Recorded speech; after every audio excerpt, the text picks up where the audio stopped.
एक ऐसी फ्लाइट जिसमें 100 से ज्यादा लोग मारे गए थे और फ्लाइट पायलट्स भी मारे गए थे, और फ्लाइट पायलट्स के मरने के बाद भी उनकी रूह यानी कि उनकी आत्मा मुख्तलिफ जहाज़ों के अंदर दिखाई देती रही है। जी हाँ, इस फ्लाइट का नाम था फ्लाइट नंबर 401 और इसके ऊपर मूवीज भी बन चुकी है 2 बार, जैसा कि आप लोग देख ही सकते हैं। अब जान लेते हैं कि आखिर कहानी में हुआ क्या था। तो देखिए, कहानी स्टार्ट होती है 29 दिसंबर 1972 से, जब फ्लाइट 401 167 लोगों के साथ रवाना होती है, जिसमें 163 पैसेंजर्स और 13 क्रू मेंबर्स शामिल थे। सब कुछ ठीक जा रहा था, लेकिन जब लैंड करने की बारी आती है तो फ्लाइट के पहिए ही नहीं खुलते, यानी कि पहिए जाम हो चुके थे। तो फ्लाइट के पायलट्स बॉब लॉफ्ट और डॉन रेपो कांटेक्ट करते हैं एयर कंट्रोलिंग यूनिट से और उन्हें ये बात बताते हैं कि जहाज के पहिए ही नहीं खुल रहे हैं। तो एयर कंट्रोलिंग सिस्टम वाले लोग बोलते हैं कि जहाज को बहुत ऊंचाई पे ले जाओ और फिर जहाज को ऑटो पायलट मोड पे डाल के मैनुअली चेक करो कि क्या गड़बड़ आ रही है। वो लोग ऐसा ही करते हैं, जहाज को बहुत ज्यादा ऊंचाई पे ले जाते हैं, उसके बाद फिर ऑटो पायलट मोड पे डाल के चेक करते हैं कि गड़बड़ आ कहाँ पे रही है। वो लोग चेक कर ही रहे होते हैं कि जहाज का फ्यूल ही खत्म हो जाता है और जहाज के दोनों इंजन्स बंद हो जाते हैं और उसके बाद फिर जहाज क्रैश हो जाता है। 101 लोग मारे जाते हैं, लेकिन किस्मत से 75 लोगों की जान बच जाती है और इन 101 लोगों में जहाज के दोनों पायलट्स डॉन रेपो और बॉब लॉफ्ट भी शामिल थे। असल कहानी तो यहाँ से ही शुरू होती है, क्योंकि अब मैं आपको वो वाकयात सुनाने जा रहा हूँ जिसे सुनकर आप बहुत ही ज्यादा हैरान रह जाएंगे।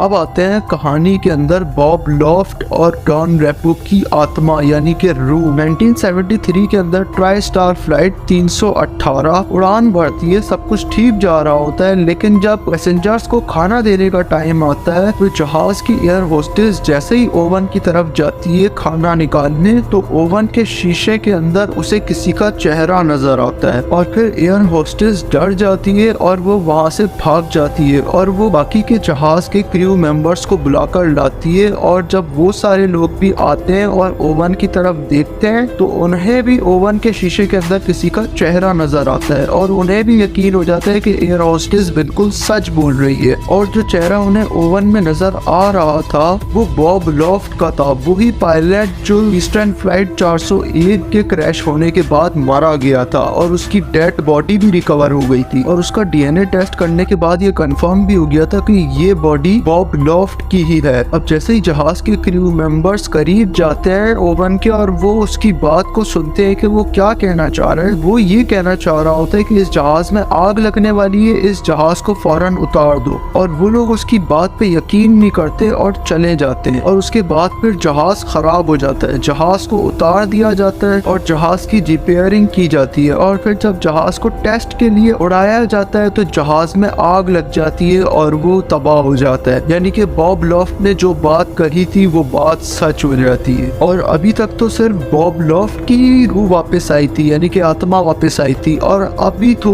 डॉन रेपो की आत्मा का वापस आना बाकी है। एक बार ईस्टर्न एयरलाइन के वाइस प्रेसिडेंट अपने ही जहाज में सफर कर रहे होते हैं, वो अखबार पढ़ रहे होते हैं, इतने में वो देखते हैं कि उनके बराबर में ही एक पायलट बैठा हुआ है और जो पायलट उनकी बराबर वाली सीट पे बैठा हुआ था वो और कोई नहीं बल्कि डॉन रेपो ही था। और वो हैरान रह जाते हैं, वो कहते हैं कि अगर पायलट यहाँ पे बैठा हुआ है तो फिर पायलट की सीट पे कौन बैठा हुआ है। और वो फौरन पायलट की सीट की तरफ जाते हैं तो देखते हैं कि दोनों पायलट वहाँ पे मौजूद है। और फिर जब वो जहाज के क्रू मेंबर को बुला के लाते हैं तो वो पायलट वहाँ से गायब हो चुका था। ये सारी कहानियां जब निकल के सामने आई थी तो फिर इनके ऊपर 2 मूवीज भी बनाई गई थी और इन वाकयात के ऊपर आर्टिकल्स आज भी मौजूद है। और अगर आपको ऐसे ही शॉकिंग वीडियोस देखना पसंद है तो एयरप्लेन के और भी ऐसे ही किस्से मैंने बनाए हुए हैं, इसकी प्लेलिस्ट यहाँ पे मौजूद है, आप लोग यहाँ पे क्लिक करके और भी वाकयात के बारे में सुन सकते हैं जो बहुत ही ज्यादा शॉकिंग है। और ऐसे ही शॉकिंग स्टोरीज सुनने के लिए इस चैनल को सब्सक्राइब कर दें और बेल आइकन दबा के ऑल पे क्लिक लाजमी करें ताकि हर नई आने वाली वीडियो का नोटिफिकेशन आपको मिल जाए। मैं मिलूंगा अपनी अगली वीडियो में, तब तक के लिए